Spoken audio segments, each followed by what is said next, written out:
ia misy vaovao hafahafa koa ty. Hitanareo misy namako ty zegny niteste vadiny izy.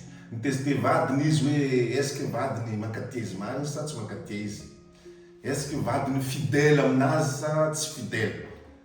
De namako ty amizay ino raha nataony? Namorona compte Facebook vaovao izy.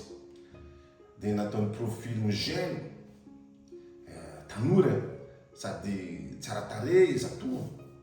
Tamin'ny profil to nataony agnarana tsara hoe. De nitesteny draguena amizay zegny vadiny. Za eto zegny tsy tena aminareo namako ty lehilahy sa viavy.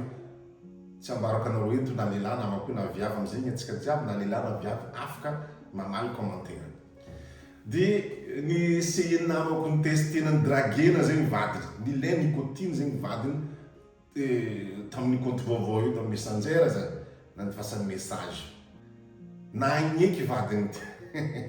Peziny zegny vadiny tamin'ny compte profil vaovao ty. Love be vadiny.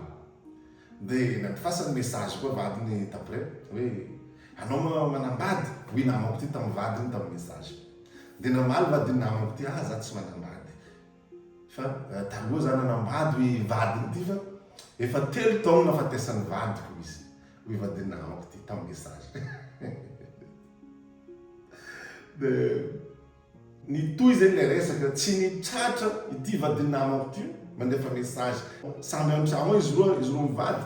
Mandefa message mandeha amin'ny chambre ambadika agny izy na mandeha amin'ny toilette, mandeha amin'ny la douce, mandefa message d'amour. Ty me manque, cœur feno, vina antsika mifankahita fa za fa te hitanao. Zegny aby message nazony namako ty amin'ny compte vaovao io. De ino raha nataony namako ty tapre? Nisupprimer ny compte ty. Nisupprimer ny bloquer tagny vadiny. De nipetraka izy tsy nisaraka. Ary izy tsy nafoasany, tsy niteneniny tamin'ny vadiny hoe izy tompo le compte, tsy zavatra niteneniny. De zay. Zegny nanao vidéo ty hoe raha ohatra anao mahita ty vidéo ty zegny tamin'ny place namako. Mba ino zavatra nataonao? Ino décision raisinao?